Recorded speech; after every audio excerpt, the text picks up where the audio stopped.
갈라디아서 5장 1장을 우리가 복음의 대환장이라고 부르는 것은 1절에 복음이 무엇인지에 대해서 복음을 실천하는 우리들에게 그리스도인의 삶의 방식에 대해서 너무 명확하게 정의하기 때문입니다. 사랑하는 여러분, 여러분은 이방인이지만 그리스도께서 여러분을 모든 것으로부터, 사실 바울은 율법의 속박, 유대교의 속박인데요, 유대교의 낡은 속박에서 자유롭게 하시려고 이미 자유를 주셨습니다. 여러분은 이미 자유를 받았습니다.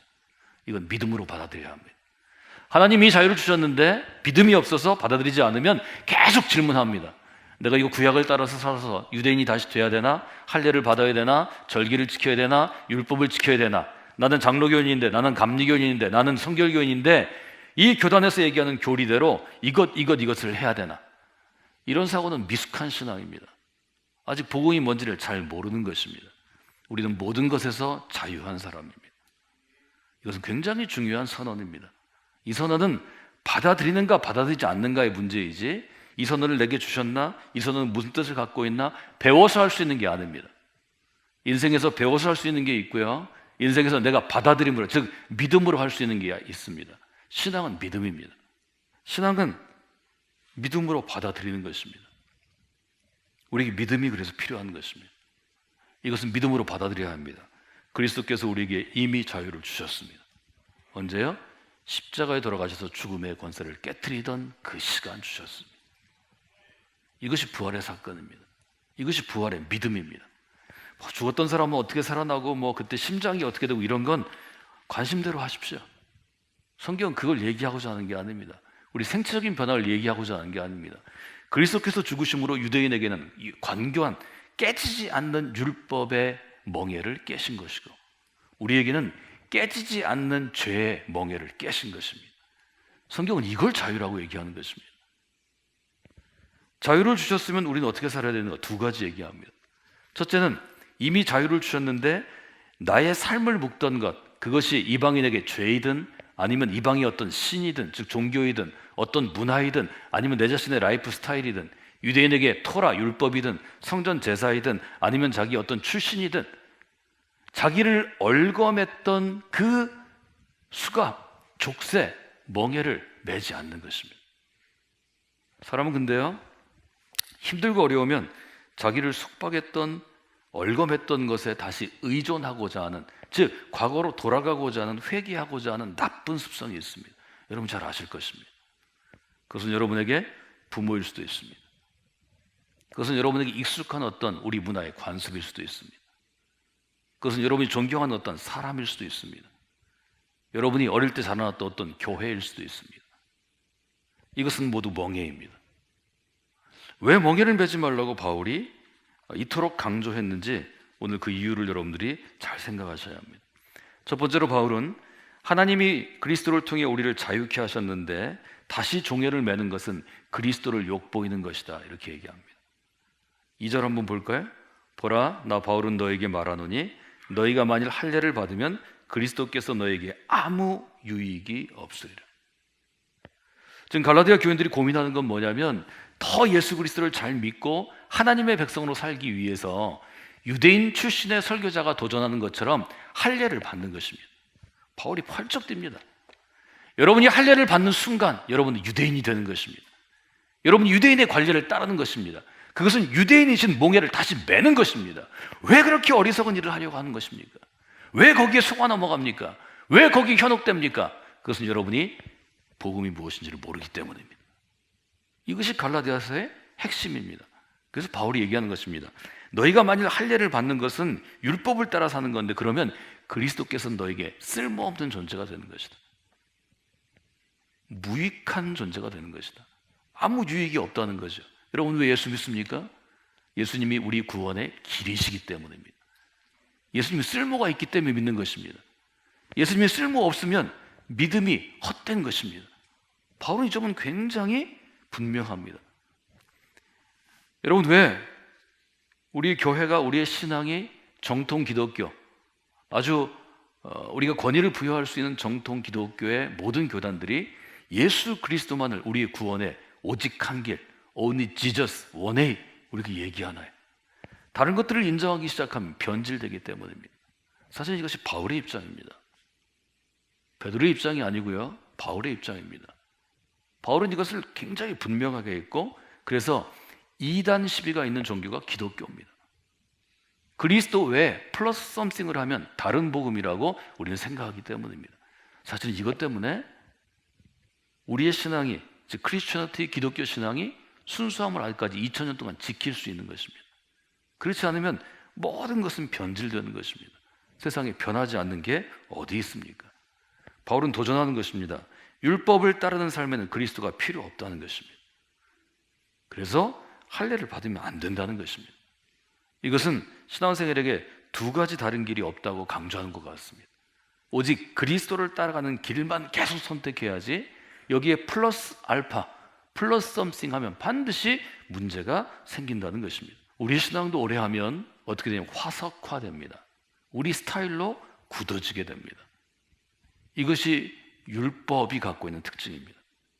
우리가 계속해서 은혜를 따라 새로워지지 아니하면 신앙의 화석화, 신앙의 율법화를 가져온다는 것입니다. 이것이 캐톨릭의 문제가 되었고, 종교개혁을 통해 우리가 500년을 지났는데, 지금은 프로테스탄트, 종교개혁자들, 개신교가 율법화되었습니다. 이게 문제라고 우리가 지금 얘기하는 것입니다. 여러분, 규칙적으로 신앙생활을 하는 것은 아름다운 일이고 권장할 만하고 여러분도 반드시 하셔야 합니다. 여러분, 믿음으로 매일 새벽 기도하시면 하나님의 은혜의 길이 열릴 것입니다. 그러나 다른 목적 때문에 매일 새벽 졸리는데, 하기 싫은데, 남의 눈치 보느라고 누구의 노예가 되어 새벽에 앉아있는 것은 아무 유익이 없습니다. 내 속사람 알맹이가 무엇 때문에 새벽에 나오는가 중요합니다. 교회를 사랑해서 새벽에 나와 기도합니다. 이것은 아름다운 것입니다. 그러나 내가 어떤 다른 목적 때문에, 다른 어떤 멍해 때문에 강압적으로 나온다면 그것은 하나님이 기뻐 받으시는 기도와 예배가 아닙니다. 기쁨으로 자원하여 그리스도의 은혜에 감동하여 교회로 나와 예배할 때 그 예배가 살아있는 것입니다. 우리가 중요시하는 것은 왜 하는가입니다. 무엇으로 하는가입니다. 그 점을 바울은 계속 얘기합니다. 여러분, 자원하는 마음으로 행하면, 기쁨으로 행하면, 그리스도를 섬기는 순종한 자에서 행하면 어떤 신앙의 일들도 큰 평화와 기쁨과 은총을 누리게 될 것입니다. 그러나 시켜서 하면, 싫은데 뭘 이루려고 내가 하면, 교회의 모든 예배와 모임에 출석하고 모든 봉사에 참석하고 헌금생활을 힘에 붙이게 하고 힘에 넘치도록 하는 신앙생활이 여러분에게 멍해가 될 것입니다. 멍해의 특징은 뭔가요? 멍해를 진 짐승을, 멍해를 진 인간을, 멍해를 진 존재를 지치게 하고 피곤해하게 하고 쓰러져 죽게 합니다. 그것은 멍해입니다. 하나님께서 우리에게 주는 복음, 은혜, 신앙은 무엇인가요? 기쁨으로 그 신앙의 십자가를 지는 이에게 생명의 길이 열려지고, 그 생명의 길을 따라 내 주변에 있는 누군가가 살아나고 기쁨을 얻고 생명을 얻고 평화를 맛보게 되는 것입니다. 이것은 전혀 다른 것입니다. 멍에를 지면 죽는 것입니다. 십자가를 지면 살아나는 것입니다. 멍에를 지는 것은 율법입니다. 십자가를 지는 것은 은혜입니다. 복음입니다. 이 차이를 지금 바울은 얘기하는 것입니다. 우리가 예수 그리스도를 섬기는데 다른 어떤 것을 목적으로 봉사하고 섬기고 신앙생활하면 그것은 내가 만든 율법을 따라 신앙생활하는 것과 다를 게 없다는 것입니다. 바울은 얘기합니다. 그것은 신앙이 아니다. 4절 한번 읽어볼까요? 율법 안에서 의롭다함을 받으려 하는 너희는, 그 다음이 굉장히 중요합니다. 그리스도에게서 끊어지고 은혜에서 떨어진 자로다. 열심히 기도 생활하는데, 매일 새벽 나오는데, 철야 기도도 하는데, 열심히 주일 성수하는데, 열심히 성도를 섬기고 봉사하고 목회자를 섬기는데, 내가 갖고 있는 소유에, 내가 한 달에 버는 생활비의 절반을 헌금하는데, 이것이 그리스도께서 끊어지는 것이라면 우리가 그 일을 왜 합니까? 이것이 은혜에서 떨어지는 것이라면 우리가 그 일을 왜 합니까? 이 점은 너무 중요한 것입니다. 율법의 정신이 아니라 율법의 틀을 지키는 것을 우리가 율법주의라고 부릅니다. 율법주의는 그 교회를 망하게 하는 것입니다. 그 성도를 썩게 하는 것입니다. 그것을, 그 신앙을, 그 교단을, 그 종교를 망하게 하는 것입니다. 그래서 아주 분명하게 바울은 종의 멍에, 노예의 멍에를 매지 말라고 도전하는 것입니다. 나는 열심히 신앙생활 하는데 어떤 문제가 생겼습니까? 7절 한번 읽어볼까요? 너희가 다름질을 잘하더니 누가 너희를 막아? 그 다음 읽어보세요. 진리를 순종하지 못하게 하느냐.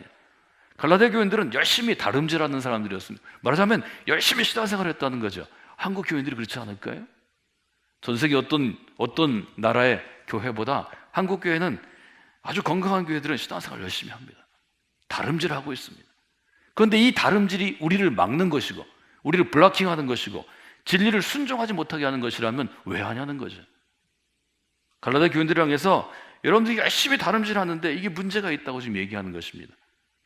여러분, 교회 안에 이런 현상이 조금만 방심하면 일어납니다. 8절 9절 한번 읽어볼까요?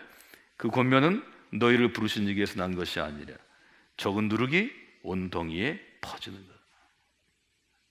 저는 목회자들이나 아니면 교회 안에서 영향력을 미치는 평신도 리더들, 특별히 성경 교사나 소그룹 리더, 교회학교 교사들에게 요청되는 것이 두 가지라고 말씀드렸습니다. 첫째는 균형 잡힌 신앙의 시각입니다. 저는 퍼스펙티브라는 단어를 여러분에게 계속해서 강조하고 있습니다. 바울 서신을 기준으로 해서 우리의 신앙이 균형 잡혔는지 매일 돌아봐야 합니다. 우리가 행하는 사역, 우리가 나누는 말씀, 우리가 행하는 교제들, 우리가 목적으로 하는 어떤 것들이 정말 주님 보시기에 바르고 균형 잡힌 것인가? 리더에게 가장 중요한 것은 열정이 아닙니다. 리더에게 중요한 것은 그의 능력이 아닙니다. 리더에게 중요한 것은 다른 모든 사람은 자기 일을 열심히 해도 이 전체가 가는 것이 하나님께서 보여주시는 그리스도의 십자가를 향하여 하나님의 영광을 향하여 나아가는지 판단할 수 있는 퍼스펙티브에 갖고 있어야 합니다. 이게 아주 중요한 것입니다. 또 하나는 뭔가요? 균형 잡힌 시각을 가지고 하나님을 의지하고 따라가면 우리가 지금 하는 일을 어떻게 변화시켜야 하는지 리뉴얼 타이밍 오브 체인지를 알게 하십니다. 저는 리더에게 제일 중요한 게 이거라고 생각합니다. 그리고 세상을 바꾼 모든 리더들에게 하나님께서는 이 두 가지를 부여하시고 훈련하게 하셨습니다. 퍼스펙티브와 타이밍 오브 리뉴 혹은 체인지, 리뉴얼 타이밍이 중요합니다. 바울에게 이게 있었습니다. 이 두 가지가 없으면 알맹이를 놓치고 껍데기를 붙잡는 게 인간의 행태입니다. 이것은 누구도 예외가 없습니다. 자기는 열심히 하는 것 같지만 잘못 가고 있는 것입니다. 그런 공동체, 그런 집단, 그런 사람들, 그런 사역은 반드시 망합니다. 해악이 되기 때문입니다. 그래서 우리가 신앙의 본질을 붙잡으려고 노력합니다. 바울은 단호하게 갈라디아 교인들에게 도전합니다. 12절 읽어볼까요? 너희를 어지럽게 하는 자들은 스스로 베어버리기를 원하노라. 바울은 성도들을 향해서는 굉장히 부드러운 사람입니다. 교회를 해하고 넘어뜨리는 적대자들을 향해서는 강력한 자기 입장을 취했는데요, 12절은 굉장히 단호한 선언입니다. 너희를 어지럽게 하는 자들은 스스로 베어버리기를 원하노라. 저는 갈라디아서를 통해서 바울이 갈라디아 교인들에게 강조한 것을 이렇게 다시 써보았습니다. 저를 따라서 하실까요? 여러분, 다시 율법의 노예가 되어 노예의 멍에를 다시 맬 수 없습니다. 우리는 율법 아래 사는 사람들이 아니라 은혜 가운데 살아가는 그리스도인들입니다. 다른 사람에게도 율법의 멍에를 씌우는 일이 없어야 합니다. 다시는 노예의 멍에를 매지 마십시오. 예수 그리스도께서 우리에게 주신 것은 자유입니다. 첫 번째로는 노예의 멍에를 매지 말라. 이걸 여러분 보셔야 되고요. 두 번째는 굳건하게 서는 것입니다. 오늘 여러분들이 갈라디아서 5장에서 봐야 될 것은 첫 번째, 그리스도께서 우리를 자유케 하시기 위해서 자유의 선물을 이미 주셨습니다. 여러분, 자유인으로 살아가십시오. 자유인으로 살아가기 위해서는 두 가지를 지키셔야 합니다. 첫째는 다시는 노예의 멍에를 매지 않으려고 여러분 애쓰셔야 합니다. 이건 여러분이 결단해야 되는 내용입니다. 두 번째는 믿음 위에 굳게 살아가기 위해서 노력해야 합니다. 가장 쉽게 기억할 것은 5절인데요. 5절 한번 읽어볼까요? 우리가 성령으로 믿음을 따라 의의 소망을 기다리나니. 믿음에 굳게 서기 위해서는 세 가지를 기억하셔야 합니다. 첫째, 성령으로 살아가는 그리스도인이 되어야 합니다. 이 뜻은 제가 내일 한 번 더 설명해 드리겠습니다. 성령의 사람이 되어야 한다. 즉 성령의 인도하심을 받는 사람이 되어야 한다. 이 갈라디아서 5장 6장의 핵심입니다. 두 번째, 믿음을 따라 살아가려고 노력해야 한다. 이것은 제가 인생의 주인이 누구입니까? 지지난주 설교에서 나누었습니다. 인생의 주인이 예수 그리스도를 고백한 사람은 우리의 삶을 지탱하는 것은 우리의 지성이 아닙니다. 우리의 노력이 아닙니다. 내가 갖고 있는 내 백그라운드, 내 배경이 아닙니다. 내가 갖고 있는 네트워크가 아닙니다. 믿음을 따라 살아가는 것입니다. 이때 하나님이 도와주십니다. 세 번째로는 의의 소망을 기다리며 살아가는 것입니다. 의의 소망은 간단하게 이해하면 이 땅 가운데 예수 그리스도의 나라가 세워지는 것입니다. 즉 예수님이 세상을 구원하시는 것입니다. 하나님의 나라가 이루어지는 것입니다. 여기에 소망을 품고 살아야 하나님이 그 인생을 책임져 주십니다.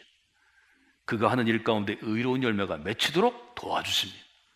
이 세 가지는 여러분이 5절을 암송하시는 게 좋습니다. 성령으로 믿음을 따라 의의 소망을 기다리면 믿음 위에 복음 위에 굳게 세워질 수 있습니다. 우리 교회가 그런 그리스도인들을 훈련하고 세우는 교회가 되기를 원합니다. 우리가 그 일을 감당하면 하나님께서 우리 교회에 함께 하시고 우리 교회를 쓰시는, 사용하실 것입니다. 우리 교회가 이렇게 쓰임받는 교회 공동체가 되고 여러분들이 자유함으로 다시는 종의 멍에를 매지 아니하고 굳건하게 믿음과 복음 위에서는 그리스도인이 되시기를 주님의 이름으로 축원해 드립니다.